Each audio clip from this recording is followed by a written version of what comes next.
Hello students, हम लोग Microsoft word की क्लास को आज आगे बढ़ाएंगे। एक बार फिर से स्मार्ट इन्फोटेक कंप्यूटर सेंटर की ऑनलाइन क्लासेस में आप सभी का स्वागत है। माइक्रोसॉफ्ट वर्ड में हम लोग डे 5 कंप्लीट कर चुके थे। आज हम लोग डे 6 में चलेंगे। डे 5 में हम लोग ने जाना था कि माइक्रोसॉफ्ट वर्ड में अगर हमें टैब्यूलर डेटा, अगर एक टेबल के फॉर्म में डेटा चाहिए तो हम कितनी तरह से वो डेटा बना सकते हैं, वो मैंने लास्ट टर्न पर बताया। मैंने ये भी बताया आपको कि यहाँ पर जब आप टेबल यूज़ करेंगे तो दो नए टैब आपको मिलेंगे, एक डिज़ाइन टैब, एक लेआउट टैब। ये टैब आपको तभी दिखाई पड़ेंगे जब आप अपनी टेबल के अंदर होंगे।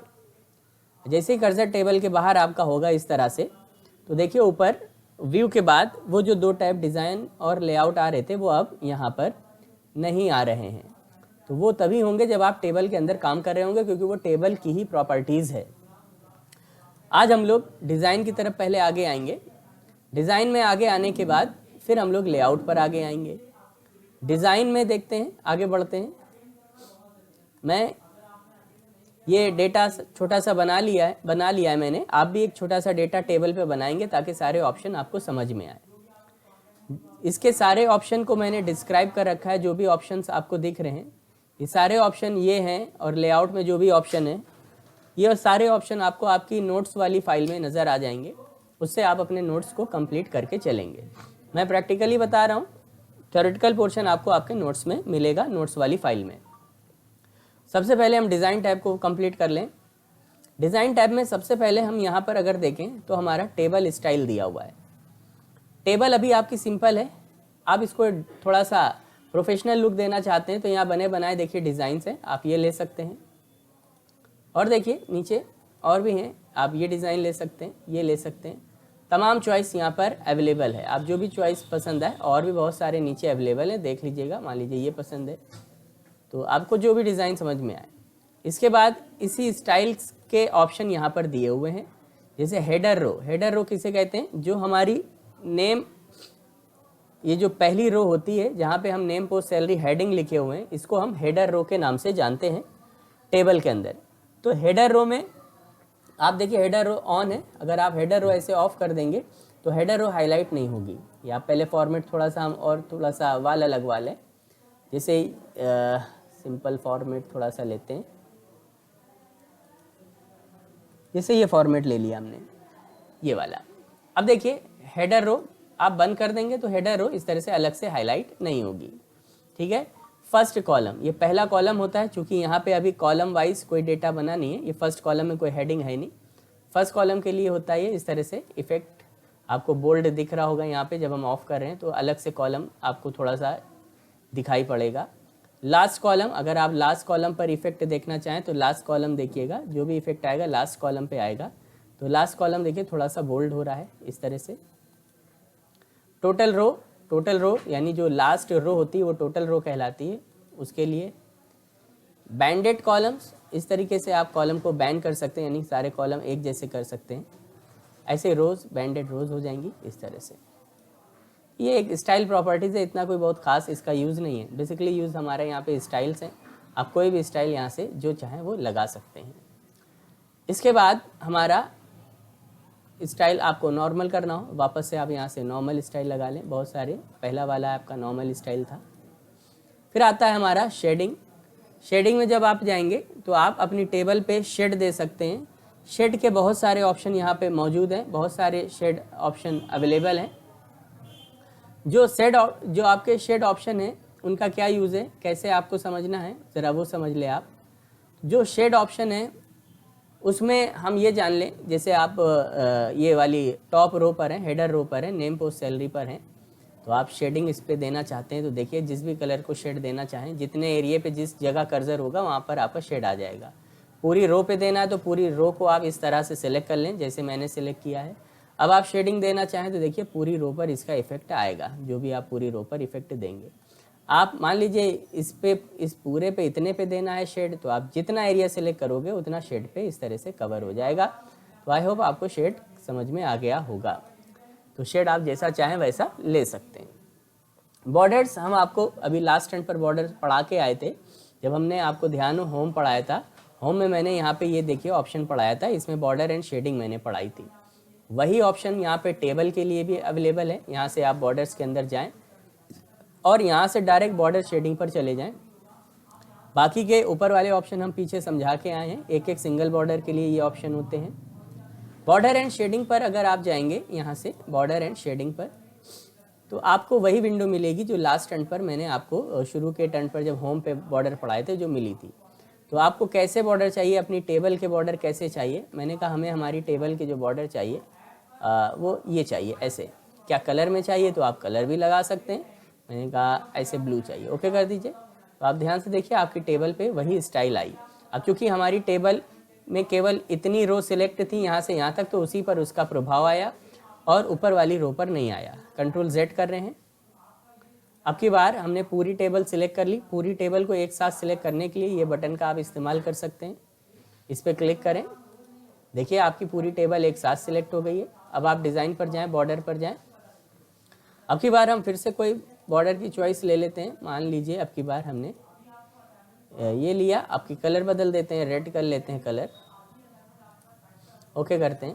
तो अब की हमारी पूरी जो है टेबल पे इसका इम्पैक्ट पड़ेगा। क्यों? क्योंकि अब की पूरी टेबल सिलेक्ट थी। तो कंट्रोल Z वापस से नॉर्मल कर दिया मैंने। डिज़ाइन पर वापस आते हैं, आगे बढ़ते हैं। आगे यहाँ पर जो भी टेबल के बॉर्डर का आप स्टाइल लगाएंगे वो यहाँ पर आपको दिखाई पड़ेगा इस तरह से, ठीक है। आगे पेन कलर है। पेन कलर इसी को बोलते हैं कि जो बॉर्डर का जो कलर वगैरह है वो कैसा चाहिए, वो पेन कलर कहलाता है। यहाँ से आप बदलना चाहें बदल सकते हैं। ड्रॉ टेबल वही ऑप्शन है जो इंसर्ट में टेबल के अंदर हमने ड्रॉ टेबल पढ़ाया था कि आप अपने मनचाहे रो कॉलम के अकॉर्डिंग, साइज़ के अकॉर्डिंग अपनी टेबल को ड्रॉ कर सकते हैं। वो ऑप्शन फिर से यहाँ डिज़ाइन में रिपीट होता है। तो आप ड्रॉ टेबल की मदद से इस तरह से देखिए, मैं एक बार फिर से दिखा दे रहा, आप टेबल ड्रॉ कर सकते हैं। अब टेबल में रो कॉलम हमारे कैसे आ रहे हैं वैसे ही आएंगे जैसा यहाँ पे दिए हुए हैं। आप इसको बदलना चाहें बदल सकते हैं। यहाँ पेन कलर पर जाएं, मैंने कहा मेरे को ये कलर में चाहिए। तो अब देखिए अब जो भी आप ड्रॉ करेंगे उस कलर में आएगा, ठीक है। इसके बाद यहाँ पे ये एक इरेज़र होता है, इरेज़र से आप इरेज कर सकते हैं। जिस लाइन पे क्लिक करेंगे वो लाइन, रो या कॉलम की जो भी लाइन है वो डिलीट हो जाएगी। आप इस तरह से एरिया सेलेक्ट करेंगे तो वो सिलेक्टेड एरिया डिलीट हो जाएगा, देखिए ऐसे, ठीक है। अब इस इरेज़र को हटाना है, हटाएंगे कैसे? इरेज़र को हटाने के लिए आप अपने कीबोर्ड की जो एस्केप बटन होती है, मैं कीबोर्ड आपके स्क्रीन पर शो कर दे रहा हूँ ताकि आपको समझ में आ जाए। तो यहाँ पर ये जो एस्केप बटन होती है, जहाँ मेरा माउस पॉइंटर है ESC, इसकी मदद से आप हटा सकते हैं। तो देखिए अभी इरेज़र है, मुझे हटाना है, एस्केप बटन मैंने दबाई, इरेज़र हट गया। वापस आते हैं अपनी टेबल के अंदर। अब हम आगे की तरफ बढ़ते हैं। डिज़ाइन हमारा कंप्लीट हुआ। डिज़ाइन में बहुत ज़्यादा ऑप्शन नहीं होते हैं, कम ऑप्शन है, क्योंकि डिज़ाइन का मतलब ही है टेबल को आप क्या डिज़ाइन देना चाहते हैं उससे रिलेटेड, जो कि हम सीख चुके हैं। अब हमारा आता है बेटा लेआउट। लेआउट इंपॉर्टेंट होता है टेबल के लिए, इसमें बहुत सारे ऑप्शन हैं। आज हम लोग इसके डिज़ाइन पार्ट को कंप्लीट करने के बाद लेआउट पार्ट पर हम लोग आज इस वीडियो में इतना कवर कर लेंगे, यहाँ तक, ठीक है, इतना कवर हो जाएगा। शुरुआत हम लोग करेंगे यहाँ से, डिलीट से। टेबल प्रॉपर्टीज़ में टेबल की प्रॉपर्टीज़ अभी हम आपको समझाएंगे जैसे जैसे आगे बढ़ेंगे। तो शुरुआत करेंगे डिलीट से, उसके बाद प्रॉपर्टीज़, व्यू ग्रिड लाइंस, ये सारे जो ऑप्शन हैं यहाँ के, ये ऑप्शन हम आपको बताएंगे, ठीक है। तो पहले हम आते हैं डिलीट से, शुरुआत करते हैं इसकी। लेआउट टैब पढ़ा रहे हैं आपको। डिलीट में आपकी टेबल में क्या क्या है? आपकी टेबल में एक सेल है, आपकी टेबल में एक कॉलम है, आपकी टेबल में एक रो है, आपकी टेबल में पूरी टेबल है, ठीक है। तो एक टेबल कितनी चीज़ों से मिलकर बनी है? सेल, रो, कॉलम से मिलकर हमारी एक टेबल कहलाती है। तो आप सेल, रो, कॉलम, यानी जो भी सेल, रो, कॉलम है, इनको आप डिलीट कर सकते हैं। डिलीट कौन सी होगी? जिस सेल को आप सिलेक्ट कर लें या जिस रो पर या जिस सेल पर आप हैं, जिस कॉलम पर आप हैं, उसी पर उसका प्रभाव पड़ेगा। जैसे मैं पोस्ट के पास कर्सर रखे हूँ, अब मैं डिलीट पे डिलीट सेल पर गया और मैंने ओके कर दिया तो मेरी सेल डिलीट हो जाएगी। डिलीट होने के बाद रिजल्ट देखिए क्या आ रहा है। ये हमारी जो सैलरी वाली सेल थी जो यहाँ पर थी वो इधर लेफ्ट की तरफ शिफ्ट हो गई। लेफ्ट क्यों शिफ्ट हुई? कंट्रोल Z करिए ज़रा, फिर से सेम काम करिए। अब लेफ़्ट क्यों शिफ्ट हो रही है, क्योंकि यहाँ शिफ्ट सेल लेफ़्ट लगा था। अगर हम अप कर देते तो अब देखिए अब क्या होगा, अप यानी नीचे वाले ऊपर की तरफ शिफ्ट हो गए। तो ये जब आप डिलीट करते हैं तो उसमें आपसे पूछा जाता है, सॉफ्टवेयर पूछता है आपसे कैसे क्या करना है। डिलीट एंटायर रो, अगर आप ये सिलेक्ट कर देंगे तो ये पूरी रो डिलीट हो जाएगी, ये वाली। तो हमें पूरी रो डिलीट करनी हो तो आप इसका इस्तेमाल कर सकते हैं, ऐसा Ctrl+Z। इसी तरीके से डिलीट कॉलम, मैं पोस्ट पर हूँ अभी, डिलीट कॉलम पे क्लिक कर दिया तो देखिए पोस्ट वाला कॉलम मेरा पूरी तरीके से डिलीट हो गया, Ctrl+Z। इसके बाद यहाँ पर डिलीट रो पे मैंने क्लिक कर दिया तो डिलीट रो वही ऑप्शन है, पूरी रो डिलीट कर देगा इस तरह से, Ctrl+Z। डिलीट टेबल, पूरी टेबल आपका डिलीट कर देगा ऐसे। वापस लाते हैं Ctrl+Z एक स्टेप बैक होने के लिए। वापस से हम लेआउट पर आएंगे। अब आते हैं हम इंसर्ट अबव, यानी अगर आपको किसी भी रो के ऊपर कोई एडिशनल रो चाहिए, फॉर एग्जांपल विजय के ऊपर मुझे रोहित का रिकॉर्ड रखना था, आकाश के नीचे और विजय के ऊपर। तो विजय के ऊपर आपको एक रिकॉर्ड बढ़ाना है तो कैसे बढ़ाएंगे, आपको कोई भी डेटा डिलीट करने की ज़रूरत नहीं है। आप विजय के ऊपर अगर आपको रिकॉर्ड बढ़ाना है तो विजय के पास आपको कर्सर रखना है और इंसर्ट अबव पे क्लिक करेंगे, इस तरीके से देखिए रो एक बढ़ जाएगी, Ctrl+Z। अगर कर्सर हमारा आकाश के पास होता तो इस केस में हम क्या करते, इस केस में हम आकाश के नीचे एक रिकॉर्ड बढ़ाना है हमें, आकाश वाली रो के नीचे। तो अब की बार इस बार हम इंसर्ट बिलो पे क्लिक करेंगे ऐसे। जब हम इंसर्ट बिलो पे क्लिक करेंगे तो हमें नीचे रिकॉर्ड बढ़ाने के लिए एक रो मिल जाएगी। अब जो भी आपको रोहित का रिकॉर्ड बढ़ाना है लिख दें रोहित, यहाँ पे मैंने लिख दिया CA, सैलरी लिख दी मैंने। इस तरह से आप बढ़ा सकते हैं। ऐसे ही मान लीजिए नेम के बाद हमें मोबाइल नंबर चाहिए था, पोस्ट नहीं। तो अब हम क्या करें, नेम के बाद चाहिए तो नेम के पास कर्सर रखिए और नेम के जस्ट बगल में यानी यहाँ पर आपको मोबाइल नंबर भरना है। तो नेम के पास कर्सर रखिए और इंसर्ट राइट पर क्लिक करिए, क्योंकि नेम के आगे राइट कहलाएगा, इंसर्ट राइट। जब आप ऐसा करेंगे तो यहाँ पर आपको एक कॉलम बढ़ के मिल जाएगा।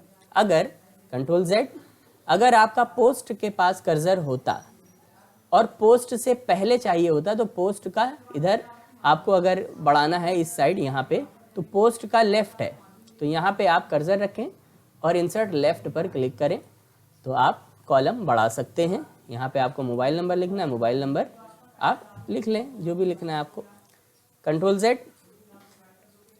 तो इस तरह से आप रो और कॉलम को बढ़ा सकते हैं।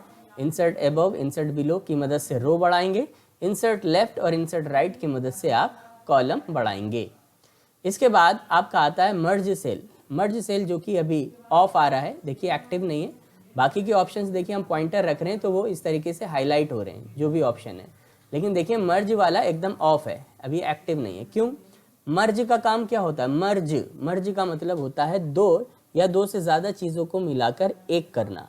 तो यहाँ पर चूंकि ये इसीलिए ऑफ आ रहा है क्योंकि अभी आप एक ही सेल पे काम कर रहे हैं, तो इसका ये यूज़ तभी आएगा, ये आप तब यूज़ कर पाएंगे जब दो या दो से ज़्यादा सेल को हम कंबाइन करें। तो पहले हम कुछ और सेल्स बढ़ा लेते हैं तो समझ में आ जाएगा हमें। सेल बढ़ाने का तरीका हमने बताया था, लास्ट सेल पर आप कर्सर रखें और कैप्स लॉक के ऊपर जो टैब बटन होती है उसको आप प्रेस करें, इस तरीके से एक रो आ जाएगी, फिर प्रेस करें दूसरी, फिर प्रेस करें तीसरी, फिर प्रेस करें चौथी। इस तरह से आपकी और बढ़ाना चाहें आप पांचवी और बढ़ा सकते हैं। अब यहाँ पर देखिए मैंने क्या करा, मैंने सिंपल सा, अभी वो ऑप्शन ऑफ आ रहा है, मैंने कहा ये रो और ये रो, ये तीन सेल, ये जो मैंने तीन सेल, रो नहीं मैंने सेल तीन केवल सिलेक्ट करी है। अगर तीन रो सिलेक्ट करनी है तो तीन रो फिर ऐसे सिलेक्ट करनी पड़ेगी। तो जैसे ही आप एक से ज़्यादा सेल सिलेक्ट करेंगे, जैसे दो सिलेक्ट करी है तो देखो ये ऑन हो गया, क्योंकि सिंगल सेल के लिए होता ही नहीं है ये। दो तीन, मैंने तीन सिलेक्ट करी, ये ऑन हो गया, क्लिक करिए, ये क्या करेगा, तीनों सेल को कंबाइन करके एक सिंगल सेल बना देगा, ये ऐसे। ये काम था हमारा मर्ज सेल का। मर्ज सेल क्या कर रहा है, बहुत सारी सेल को मिलाकर कंबाइन करके एक सिंगल सेल कर दे रहा है। Ctrl+Z एक बार फिर से देख लें, मैंने ये दो सेल सिलेक्ट करी, इनको मैंने मर्ज कर दिया आपस में, तो ये देखिए ये मर्ज होके सिंगल हो गई। इसी तरह से आप स्प्लिट कर सकते हैं एक सिंगल सेल को मल्टीपल सेल्स में। जैसे मर्ज सेल क्या कर रहा था, 2 या 2 से ज़्यादा सेल को मिलाकर एक सिंगल सेल बना रहा था। इसी तरीके से जो स्प्लिट सेल होता है वो एक सिंगल सेल को मल्टीपल सेल्स में बना सकता है। जैसे फॉर एग्जांपल हम ये वाली सेल पर हैं, इस वाली सेल पर हैं। अब मैंने स्प्लिट सेल पर क्लिक किया, अब वो हमसे सॉफ्टवेयर पूछ रहा है इस सेल में भी कितनी सेल चाहिए, यानी कितने रो कितने कॉलम चाहिए। मैंने कहा 3 कॉलम दे दो मुझे और 2 रो दे दो, ओके करो। तो देखो उस सेल के अंदर, केवल उस सेल के अंदर 3 कॉलम 3 रो बन गए। अब ये इतने एरिया को फिर से आपको अगर कंबाइन करना है तो सबको सिलेक्ट करके फिर से मर्ज सेल आप कर दो तो ये मर्ज हो जाएगा ऐसे। आई होप आपको समझ में आ गया होगा। फिर आता है स्प्लिट टेबल। स्प्लिट टेबल क्या होता है, जैसे अभी ये पूरी हमारी एक सिंगल टेबल है, ये पूरी एक सिंगल टेबल है। हम चाहते हैं ये टेबल 2 पार्ट में बट जाए, तो कहाँ से टेबल आपको डिवाइड करनी है। मान लीजिए विजय से मेरे को ये टेबल डिवाइड करनी है, तो जहाँ पे कर्सर होगा वहीं से टेबल आपकी डिवाइड हो जाएगी। तो यहाँ पे कर्सर रखा और स्प्लिट टेबल पे क्लिक कर दिया। अब ये हमारी 2 टेबल अलग अलग हो गई है। अब इसका इस टेबल से कोई लेना देना नहीं, दोनों टेबल अलग अलग हैं। आप ध्यान से देखिए, ये टेबल अब यहाँ से ब्रेक हो चुकी है। अगर आप इस पर कोई डिज़ाइन लगाएंगे, मैं चेक भी करा दे रहा आपको, तो देखिए ये डिज़ाइन इसका होगा ऐसे, और अगर आप इस पर कोई डिज़ाइन लगाएंगे पहले की तरह तो ये डिज़ाइन आप देखिए इसका होगा। देखिए क्योंकि ये दोनों टेबल अब अलग अलग हैं, ये 2 टेबल हैं, एक नहीं, इनका उस एक दूसरे से अब कोई लेना देना नहीं। कंट्रोल Z कर रहे हैं वापस से डेटा लाने के लिए। तो ये मैंने आपको लेआउट में इस वीडियो में स्प्लिट टेबल तक ऑप्शन कवर कराए हैं। अब ये जो ऑप्शन है सेलेक्ट, आप सेल सेलेक्ट कर सकते हैं। एक सेलेक्ट के लिए आप इस ऑप्शन का ना यूज़ करें, डायरेक्टली माउस का इस्तेमाल करें। आप जिस सेल पर रहते हैं वो सेल एक्टिव रहती है, वो सिलेक्ट रहती है। मान लीजिए पूरी रो सिलेक्ट करना है, ये आपकी पूरी रो सिलेक्ट हो जाएगी। पूरा कॉलम सिलेक्ट करना है, पूरा कॉलम ऐसे सिलेक्ट हो जाएगा। वही वहाँ पर ऑप्शन के थ्रू दिया है, जैसे हम पोस्ट के पास कर्सर रखें हैं, यहाँ पर जाएं, आप पूरी कॉलम पे क्लिक कर दें तो पूरी देखिए कॉलम सिलेक्ट हो गई। ठीक है, इसकी ज़रूरत हमें कब पड़ेगी, ऐसा नहीं है ये कमांड यहाँ पर जो है ऐसे ही दिया गया है। अभी टेबल आपकी छोटी है, मान लो टेबल में अभी ये कुछ ही रिकॉर्ड है। सपोज करो आपकी टेबल में 100 रिकॉर्ड होते, तो 100 सेल सिलेक्ट करने के लिए आपको ऐसे बार बार यूँ नीचे ऐसे एरिया सिलेक्ट करना पड़ता है इस तरह से, तो टाइम लगता है। तो आपको सिंपल से जो कॉलम सिलेक्ट करना है उसके पास कर्सर रखते, यहाँ पर जाते, सिलेक्ट कॉलम पे क्लिक करते, तो उस टेबल में उस कॉलम की लेंथ जितनी बड़ी भी नीचे होती, 100 रिकॉर्ड तक 200 रिकॉर्ड तक, वो पूरा सिलेक्ट हो जाता। तो ये ऑप्शन इसलिए यहाँ पे दिया गया है। प्रॉपर्टीज़, अगर टेबल अभी आपकी यहाँ पे सिंगल टेबल है, टेबल के चारों तरफ इधर इस तरफ इधर इस तरफ हम यहाँ पर जैसे इज इक्वल टू रेंट, इस तरह से अभी ये पैराग्राफ बना है, तो पैराग्राफ भी अगर यहाँ पर होगा तब आपको ये ऑप्शन समझ में आएगा प्रॉपर्टीज, जो कि अभी हम आगे फिर से बताएंगे। इसमें टेबल की प्रॉपर्टीज दी है जिसमें रो, कॉलम, सेल, इन सब के अलाइनमेंट्स के बारे में जानकारी दी है। ये जानकारी अभी आपको लेआउट में यहाँ पर दोबारा से मिलेगी, तो आपको ये ऑप्शन यहाँ से ही पढ़ने हैं जहाँ से मैं बताऊँगा। इसके बाद आपका टेबल का लेफ़्ट में आपको टेबल चाहिए, राइट से बराबर करना है, राइट किससे क्या करना है, यहाँ पर ऑप्शन दिए गए। तो आप इस तरीके से इन ऑप्शन का इस्तेमाल करके टेबल को अलाइन कर सकते हैं। तो जो कि अभी हम आगे बताएंगे, जैसे अभी टेबल हमारी इस तरह से मान लीजिए बनी है, तो अगर हम टेबल की प्रॉपर्टीज़ पर जाएं और टेबल को राइट सेलेक्ट करके ओके करें तो टेबल हमारी राइट में आ गई। तो ये भी ऑप्शन क्यों ऐसे मैंने अभी नहीं बताया है, क्योंकि अभी मैंने ये ऑटो फिट आपको पढ़ाया नहीं है। जब ये पढ़ाऊँगा तब ये वाली प्रॉपर्टीज़ आपको ऑटोमेटिक समझ में आ जाएगी। ठीक है, ये वाली प्रॉपर्टीज़। ठीक है, तो अभी मैंने आज आपको फ़िलहाल बताया क्या है, आज मैंने आपको डिलीट से स्प्लिट टेबल तक ऑप्शंस लेआउट के पढ़ाए हैं, साथ ही डिज़ाइन पूरा टैब पढ़ाया है। इसके आगे अगली वीडियो में हम लोग मिलेंगे, आगे चलेंगे। अगली वीडियो में हम लोग ऑटो फिट से आगे के ऑप्शन की तरफ। इस वीडियो में इतना ही रखेंगे, इतनी हम लोग पहले प्रैक्टिस करेंगे। जब इतनी प्रैक्टिस हो जाएगी तो अब हम लोग अगले वीडियो में आगे के ऑप्शन ऑटो फिट से पढ़ेंगे इसी को। कोई प्रैक्टिस करने में कोई प्रॉब्लम, कैसी दिक्कत भी आए तो मुझे पहले की तरह व्हाट्सएप पे ड्रॉप करेंगे और बताएंगे। ठीक है, चलिए इस वीडियो में इतना ही रखते हैं, मिलते हैं अगली वीडियो में। Thank you so much.